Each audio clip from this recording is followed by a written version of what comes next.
Ja, god morgon. Klockan är 8:01 och det börjar bli dags att köra igång vårt webbinar. De allra flesta har hunnit ansluta sig. Och temat för det här webbinariet idag på morgonen är ju: hur tar den moderna IT-beslutsfattaren tillvara på möjligheten att vara både stabil och agil?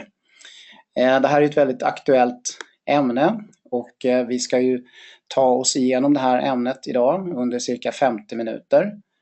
Och jag ska alldeles strax här presentera våra presentatörer. Med oss idag som presentatörer har vi Indrajeet Mitra. Han är co-founder och joint managing director för Gateway Group. Indrajeets huvudansvar är att managera företaget såklart, men även ansvarig för leverans av alla kundprojekt inom Gateway Group. Vi har också med oss Rahul Ganatra. Rahul, han är Director of Global Software Sales och hans huvudansvar är ju att träffa CIOer dagligen för att diskutera olika typer av utmaningar och möjliga moderna lösningar kring CIOs vardag. Vi har också med oss Lars Simonsson som är grundare och vd utav Systemstrategerna. Som sagt var, välkomna allihopa och vi går vidare här. Som vanligt så tackar vi de människor som har med och bidragit på olika sätt. Det är ju som vanligt lite grann en sammanställning där man utnyttjar olika typer av undersökningar och sådär. Ja, över till agendan. I'm going to hand over now to Rahul. So Rahul, I will give you control over the presentation so that you can run the presentation for our listeners. Thank you very much, Lars, and good morning to you all. It's been a beautiful morning. We are in sunny India, and we're going to spend the next 35 to 40 minutes touching upon what are the current trends, how the CIO role has become more pivotal to successful business, and what expectations are laid out in front of the CIOs. Some of the challenges that are ever present in this critical role are going to be highlighted, and how a change in the strategy would impact CIO's success.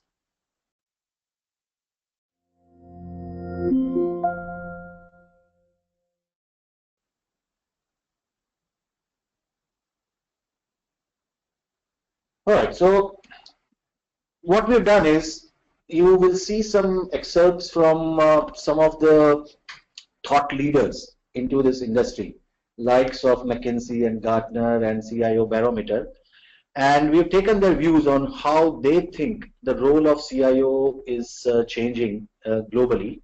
And their views, if you look at the views and the highlighted text, it all talks about being in the direction of core business. So CIO's role being in the direction of core business, shaping the strategy for the main business, and be leaders for the digital transformation. So you could safely say that CIO role is an acronym to Chief Innovation Officer or Chief Integration Officers. So the role is really changing, the demands are changing.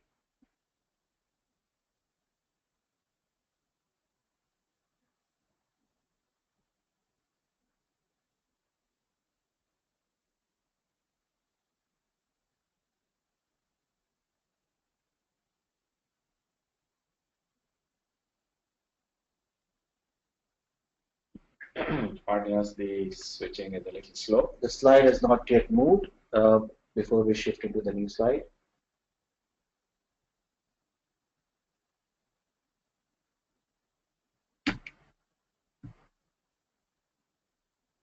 Lars, would you help me move to the next slide?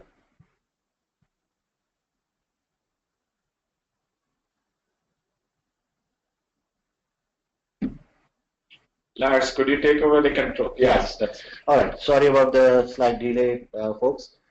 So let's continue. The expectations from CIOs, and the most important expectation comes from the CEO. And CEO starts expecting CIOs to become first among the equals. So a shift into a new leadership role and leaving behind the more traditional IT management duties are something that the CIOs would need to change pretty dramatically and drastically. So the CIOs would need to become more of an IT translator who not only just explains the key technology issues to their CIO or the CEO or the board or the challenges, but also convert them into business benefits. CIOs need to also work on bridging the gap between their organization's IT investments and business strategies. So the CIOs must be more connected to their C-level counterparts throughout their organization. They need to shift their focus away from internal IT operations towards a thorough understanding of the business. And they will also need to be more customer facing so that they address the customer issues more in a real-time manner. Now, if you look at the shifting vendor landscape and the proliferation of the new technology options and delivery models, there's a huge amount of change and happening very rapidly with solutions being available, the level of complexity that the organizations manage. They also need to handle that particular piece. And their role is now geared towards effectively growing the business and unleashing the digital agenda in order to identify the areas which are totally unforeseen in the business opportunities. So having a technology challenge is more rewarding in current scenario because the conversion to a new business scenario could be easily handled by them. And if the CIOs don't actually make this transformation, there are other roles in the CXO category like the CMOs or CFOs who understand a little bit of technology will come and take over that role because they understand the business and are customer facing in a real-time manner. So they are never challenged more than as they are today, and they need to understand the importance of this shift and make this shift accordingly. So we will go through some of the changes in the strategies over the next few slides and how this strategy could impact their changing role and have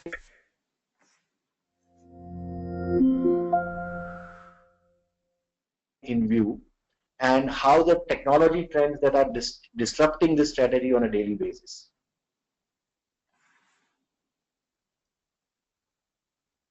All right, so this is, if you look at this particular slide, the top part is the inside out view, which is a fairly traditional way of how an IT organization is geared towards looking at a scenario, which is more company centric, which is more focused on leveraging the internal know-how, having the control over the infrastructure or the systems. But the whole focus has been inside. What do we have now and how could we make it better? Is the inside out traditional approach. If you look at the bottom part, how it shifts to an outside in view where the customer centric approach gets into the picture, the whole application infrastructure or the internal systems become scalable, completely cloud migrated, available to the public or the customers as and when they require, conforming and integrating different ecosystems which affect the customer, and also leverage the community generated content with a real-time analytics so that the information can be processed and taken care of in a real-time manner. So this shift is something that would lead the strategy of a CIO. What external forces are present in today's world? Things like BYOD, cloud computing, connected customers, communities which talk to each other, experience that a customer faces while dealing with your business, the content which is generated from all corners of the world and disrupted by Internet of Things. So every connected device available on the earth can potentially become a target medium for the CIOs.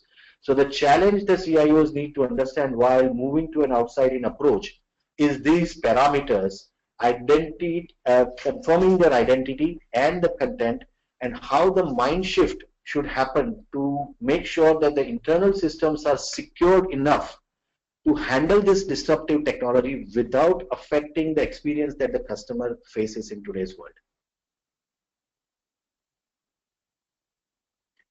So what is this outside-in approach? How this strategy actually looks for a CIO? It all starts at the journey that the customer takes while dealing with your organization, identifying the high-value business moments that the customer goes through while dealing with your company, actually designing the experience that the customer is ideally looking for, and then engineering your internal systems to transform digitally to provide that engagement experience to the customer. The whole movement is towards improving the internal solutions and process to design that customer experience and continuously analyze the situation on how effective it is.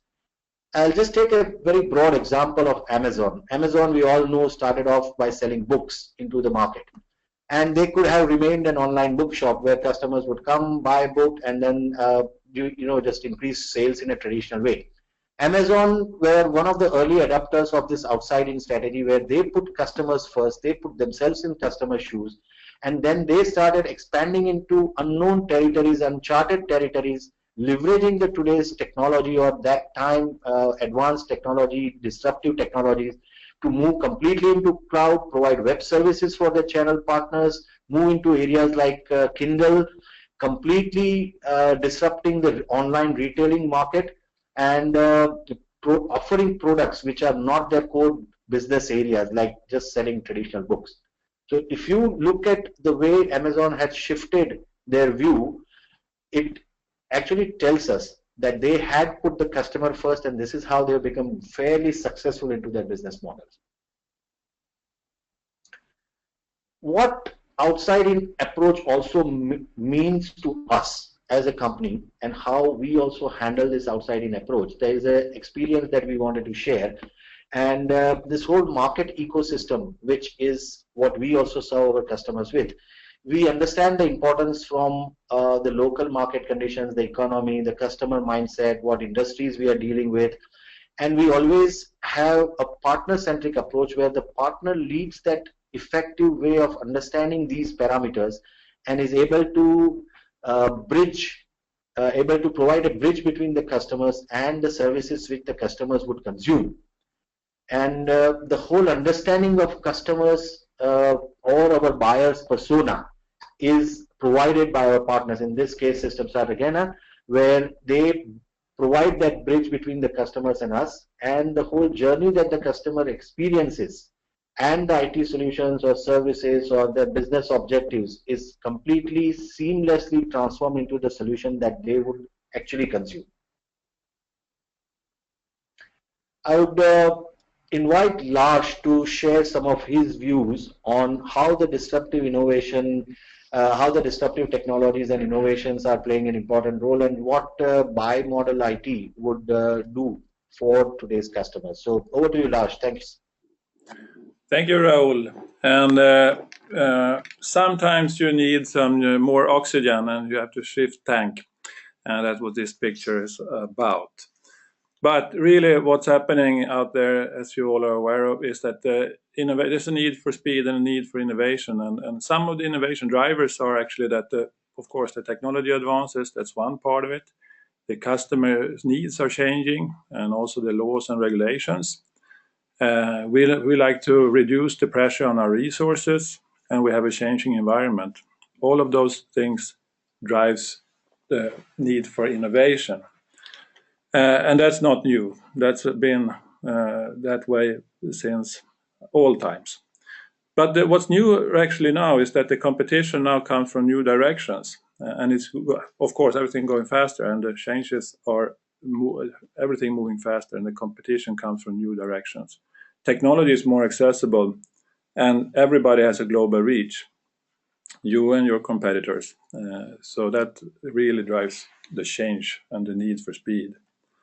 If in this scenario, what is the real challenge? Yeah, of course, there is a need to support the existing products and services as well. That means taking care of the existing customers and market or business models. In the same time as drive to support disruptive innovations. That means really challenge your own structures. And that might be a challenge. we were into an example of Amazon that actually be successful in doing that, from selling books to Kindle to actually also selling managed data services, really big in that area too, which is completely another thing. But they find themselves being good at that, and the customer have this request to buy that stuff too. We have another example of Kodak that didn't adapt to this new situation, and they're not with us anymore. Microsoft, I would say, is an ongoing situation where for the old products of Windows and Office, which they are changing business model totally, and they're going into a lot of new business as well, and seems to be successful. Ericsson, if we take a Swedish example, moved from mechanical network to digital network to mobile network, and on the way to going into services more and more. And they've been along for a long time, managed to do that.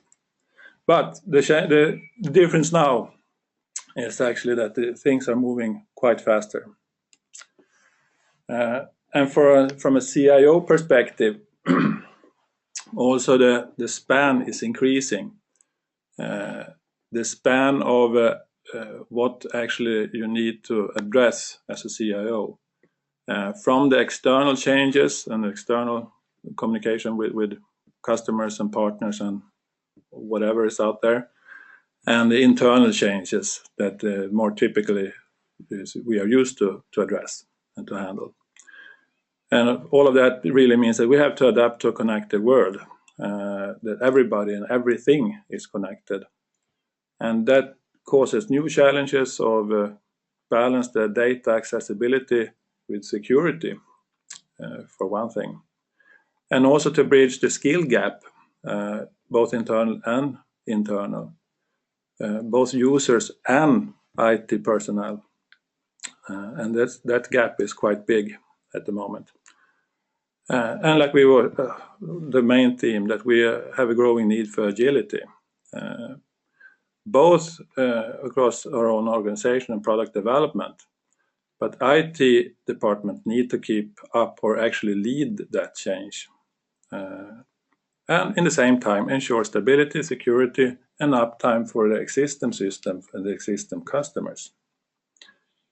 So in this quite big picture, there is one thing that really is crucial, that to have a new mindset and to be aware that you have to work with co-design, customer and partner engagement, omni-channel, and devices. All kind of devices are actually on the table that you have to support. And of course, to be an active part of business development and product development.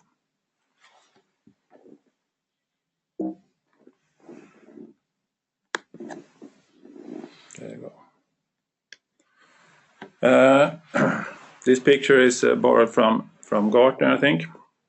And they use the word BiModal IT, and we think that's quite okay to use that too. And what we're really trying to say here is that there's always two sides of the coin. They have the mode 1, and just to make that set that straight, that there are and always will be a need for predictability, for consistency and robust models, and mainly for systems and resources that are supporting existing customers and the products and services. Stability and predictability is based on our own experience are essential. So there's no need to leave that. That's actually really crucial for the business as well. The mode 2, which is more in focus for most companies at the moment, to be more agile, to be more experimental, is addressing the growing need for faster improvement and innovation. And of course that is important too. And the real challenge is to challenge your own structures.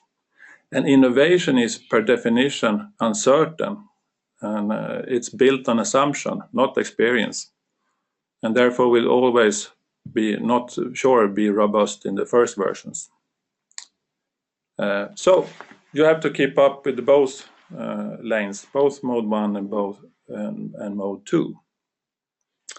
And as I said, for established companies, the mode 1 doesn't seem to be the biggest challenge, so we have a focus on mode 2. But keep in mind that mode 1 is important too. To enhance the second mode, the mode 2, you need to have a more experimental approach, and I think the word experimental is really good. That means that you have to accept some kind of uncertainty and also acceptance of failures. But not suggesting you should accept failures, but if you do, and you do experiment, you have to make sure to fail fast and to fail in make the limitation of the consequences of the experiment. But of course, be prepared to scale up if it will be successful. And also correct the mistakes before moving on.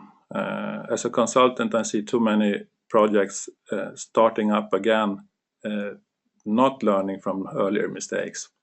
Well, that's a definition of something else. For BiModal, it really means also that people have to join hands. The stakeholders have to work more closely and dynamically together. Typically IT and business, if we do a generalization, towards common strategic and operative goals, both strategic and operative goals. And if you start doing that, you will also encourage DevOps practice, which is also another word, which we're not going to speak so much about today. And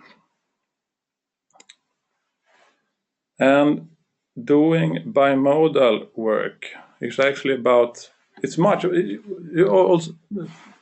usually use a metaphor about marathons and sprinters. In the latest picture we show a turtle and a rabbit.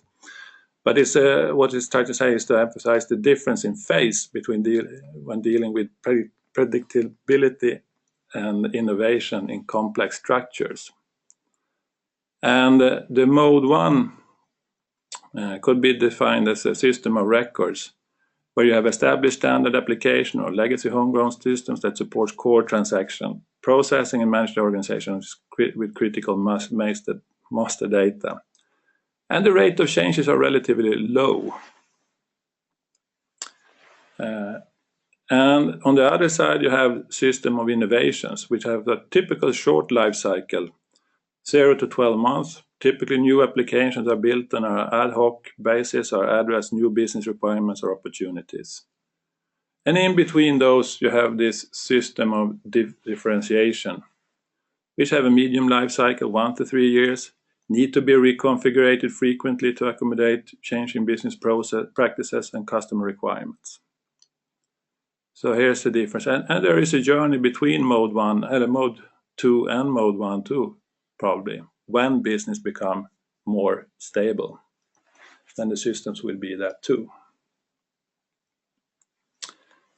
As always in IT area business, we like buzzwords, and BiModal is one that is used in many senses, in many cases, and for justifying a lot of decisions. So it might be appropriate to say what BiModal is not. It's not just dividing something in two. One group working with this and another group working with something else. It's not agile development only. It's not an IT capability. And it's not an operating model or organizational chart change either. And it's definitely not shadow IT. And last but not the least, it's not the death of traditional IT either. But it's more of an experimental experience. You have to do it to learn it. And it's really nothing that new. But for IT department might be a little bit new way of work. So, what is the challenges and how to deal with it?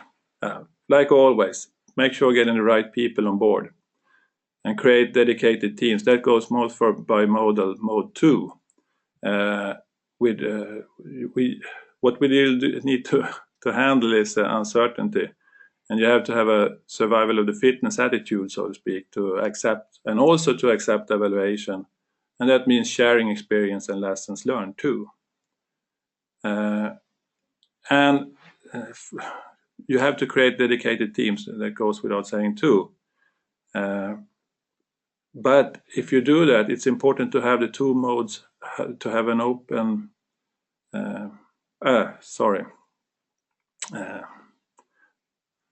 third one, the first and second is, I talked about. The third one, you have to avoid lack of communication. And it's really easy to do that if you separate, if you don't do the first and second bullet. That might be a separation, and it might not communicate, and that's not what we like to do, because everything in the company is having a role and a part of the organization and the customer experience, not the least.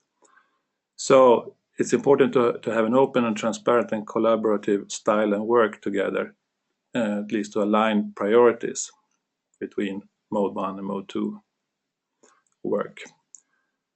And of course, that in the same territory, you have to maintain the equality between the two modes, because both are probably as important to business.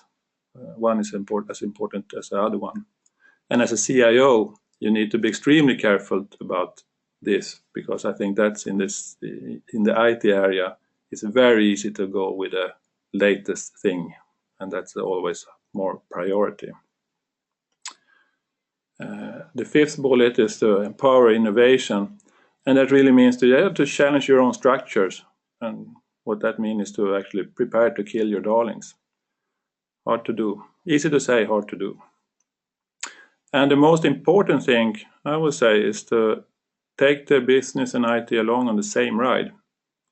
To really make sure that we have the same strategic and operative goals and are measured by the same scale. That is really crucial too. If we don't do that, I don't think IT never will be in the lead of business development and accepting these two modes. Our experience is also that when it works at the best, it's when just the IT and businesses really have a joint attack from the business development point of view, not enhancing the support systems and internal routines, which is main business for most IT departments today, in big companies anyhow. That's about what I'm going to say about disruptive innovations and BiModal IT. And I'm going to hand over to Indrajeet, who's going to speak about leadership, talent management, give you some customer examples, and also talk about how CIO is moving up the ladder. Hi, this is Indrajeet here. Lars, thanks for the introduction, and both Rahul and Lars talking and setting up the mood for some real-world examples, which I'm going to walk you through. In my journey of the last 20 years, different paradigm shifts have come, and this is one of the more interesting, paradigms that have been introduced. Actually, people are aware of it, but set a term for coming over to it. So Rahul, if you could move to the next slide. So I'm going to show you a diagram where briefly from about 3 angles, what should a CIO be looking for in terms of transformation is what I've tried to depict here. So this is what we call a flip view that needs to be incorporated in any organization by the CIO or whoever is responsible. So obviously the most obvious one is moving from the legacy systems to a digital first system. So what I mean is traditionally we are used to tools which kind of have become obsolete, and you have more collaborative tools which have come into the picture, which is essentially the reason why we move to a digital ready environment within our own system. So that's what the CIO needs to be most aware of. So most of the tools that are being used for productivity enhancement, for project management, for messaging, all these new age tools are essentially coming into the picture and kind of disrupting the old way of thinking in that sense. In terms of leadership, also the lack of talent is always going to be a problem. However, how do you make the most out of it? So essentially, you need to value, the valuable additional piece of it. So people should be more agile, have the ability to do rapid changes, and also dynamically create innovations and work on that. In terms of people leadership, you have obviously, the model which traditionally been used is monitoring and controlling and, systematically splitting up pieces of requirements into smaller digestible pieces and then working in a waterfall or, a little bit of agile method. All that has taken and turned around its head, and now the focus is more on enhancing people's responsibility in terms of giving them more delegated authority, laying out a clear roadmap, and then allowing them to think and work along the line. And as Lars said, the name of the game today is allow people to make mistakes, but at a smaller interval, monitor it and calibrate the whole process again and again. So that is essentially what makes sense in today's world, where you need to do quick and dirty prototype and work things around and figure out whether this is going to be a point of pivot or a pivot is required. So that's how you change the leadership. So Rahul, if you could. So this sheet out here kind of shows where the management needs to be looked into. So if I look at the sheet, here, this is where we were when we were starting our careers. People were looking at automation. People were looking at working out management through that. Then we moved to talent management, where everybody was focusing on skilling people, and then think the generation Y, as they call it, came over, and they had different sets of motivation and different sets of requirements. As Lars also pointed out, different devices came into the picture, and there was a requirement for a fundamental shift, wherein even the traditional, security aspect of, or the vision of security itself changed. So there was a huge proliferation of different sets of devices. In fact, almost everything is on the verge of becoming sentient in their own manner. So every individual device worth its salt is essentially turning into a computing machine on its own. So how does the CIO ensure smooth work, smooth workflow, smooth communication, and still maintain security without offending anyone, or without having secure and very highly important information flowing out? So that's the talent, where the CIO not only has to focus on the software skills aspects of it, but also on the actual technical piece of it also. So that's a big challenge that they are going to go through. So we are kind of moving from a talent management, practice-driven solution environment to more of a people management kind of a situation. So we have to even think of employees as consumers or customers, and then start moving and making things work around that system. So focusing on culture, giving leadership lessons to them, picking out people who have extraordinary abilities to work things in a driven manner. That's one of the more important things that is going to make the work environment easier. Next. So I'm going to now talk about where the CIO role is, how should he move up the value chain, and look at it. So obviously the CIO has been thrust upon a role now where he is playing a very critical role as one of the users themselves to sit at a strategy level, meeting along with the CTOs or these other CXOs of the world. So they have to have a good understanding about the financial aspect of things, the security aspect of things, and also how will it impact business at the other end as well. So this essentially allows more skilling to be done at their end, where they have to start enhancing their customer. So they have to be in the front of the customer, now to actually understand how they will react to these pressures. So, and all of them to be done in the real time. So you look at envisioning of the digitalization of the whole environment is working out. So you lead the effort there. Then you have to ensure that you are no longer at the back office, you are out in the forefront. You are looking at multiple environments within your own system. You are looking at multiple collaboration tools, and all of this has to be made seamless. Or you need to ensure that there is a definitive, checklist of tools that are going to be allowed to be used or not. And all of this could be in-house, it could be remote. All these scenarios have to be taken care in today's world. So we are looking at, even within our organization, working on quantifying each and every activity in terms of the productivity increase, a non-linear growth, if you will. So that's also important for the CIO to understand in today's world and work towards it. And finally, you have the reimagining in terms of the CIO is now a more and more important role to be played, and he can no longer, be at the background and get things, so he is more visible in that sense. So that's where the CIO needs to gravitate towards. Having said this, I'll try and give some real-world examples, so it is more, relatable to most of the people who are attending this.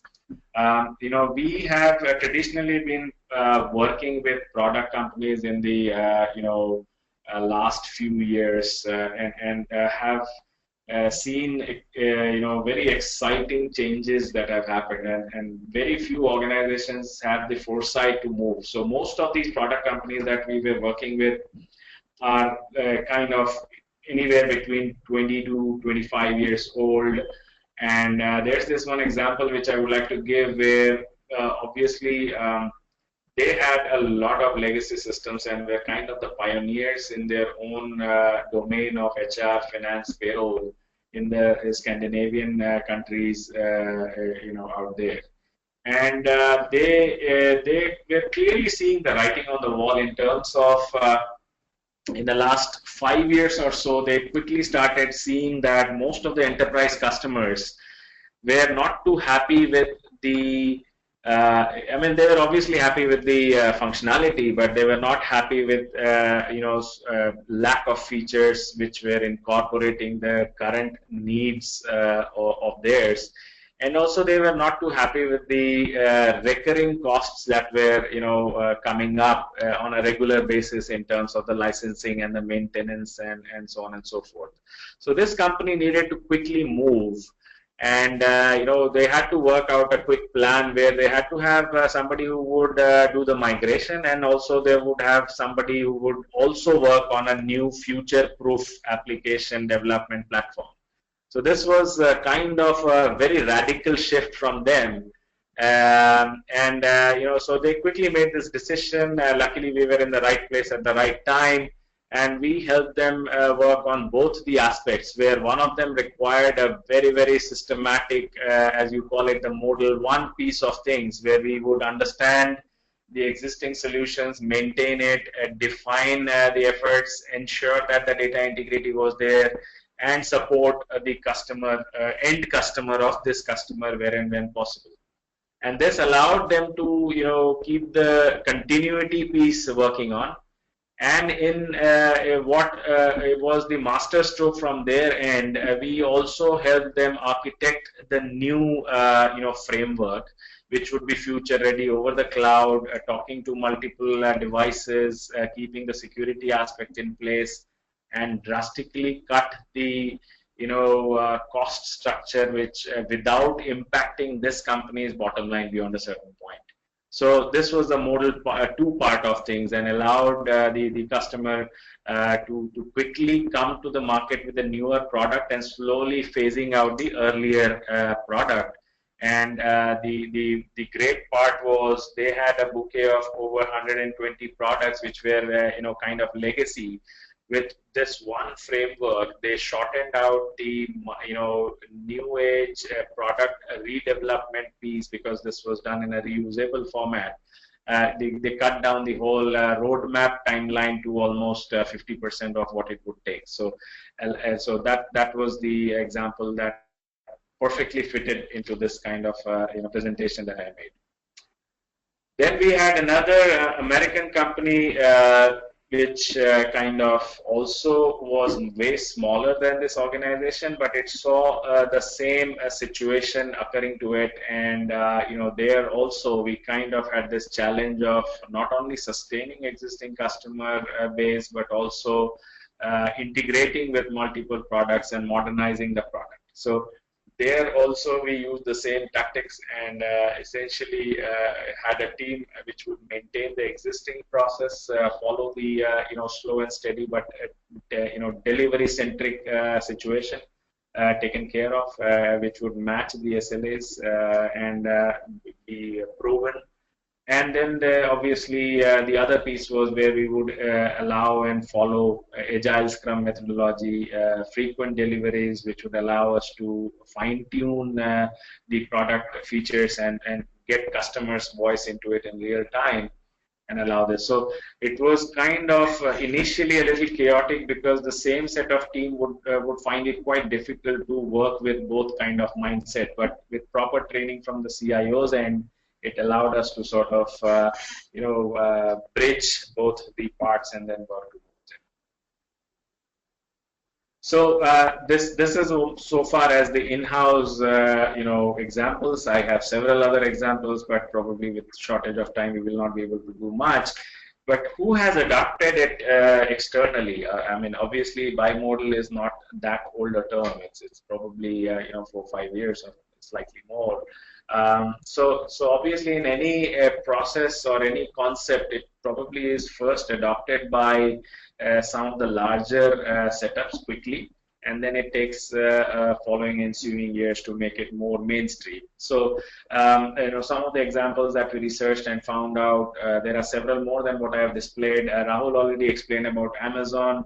I have 2 more examples of Ford and VMware, which has kind of adopted this in their own fashion and fine-tuned it. So, Ford has restructured the IT processes to incorporate technology experiments, because in today's world, technology is so accessible that one cannot just go by the traditional way where they spend huge amounts of money on R&D and wait for it for 4 or 5 years. And then wait for it to succeed. Today, you have to quickly adapt technologies, use as much automation possible, move towards fail fast, fail often, and learn ethos, and then adapt things. So the CIO, by the CIO's admission themselves, Ford's adoption of BiModal IT, as it is known in some tech circles, has been designed to help Ford, wean out bureaucracy, making IT services delivery more efficient. VMware is another example which is pretty classic. It is also one of these super success stories which has grown rapidly. It is one of the pioneers in the back office piece of the software product of a cloud enablement piece and the virtualization of operating systems. It has also clearly been the early adopter of this particular concept and has allowed it to develop a very strong leadership to address multiple problems at a quick pace. With this, I would like to end my piece of it, and I hand over the mic back to Lars so that he can conclude the presentation today, and probably be open for question and answer after this. Thank you, Indra. Well, exciting times behind us, but even more exciting times ahead, I think. Life is good to IT personnel, and in general, and in for CIOs in particular, I would say, with this scenario we talked about today. Basically what we said is that we have to join hand with business, or actually be the business. And if that happens, it's likely that the path of CIO to CEO will become more usual. So that's the challenges for the CIO, the next step for the CIO, hopefully.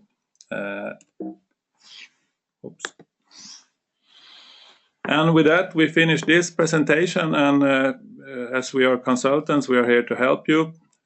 If you want, you can use an hour with us to get more deepen into your situation and get some practical tips from us, you can do it at your office. We can do it in our office in Gamla stan in Stockholm. And please feel free to contact me. You have the cell number, you have the email. So hope to see you soon. Ja, I would like to say thanks to all the speakers before finalizing and finishing this webinar. We are running out of time, so we don't have time for questions, but I would like to thank everyone for attending this morning's webinar. And you will, after the webinar, receive an email with some follow-up information, and I guess you will also get a copy of the presentation. Yeah. That's correct. So keep watching your mailboxes, and you will get some more follow-up information and some more details there later on today. So thanks for the attention. Thanks to all the speakers, and have a great day. We're ending the webinar right now. Thank you very much, everybody. Thank you. Thank you.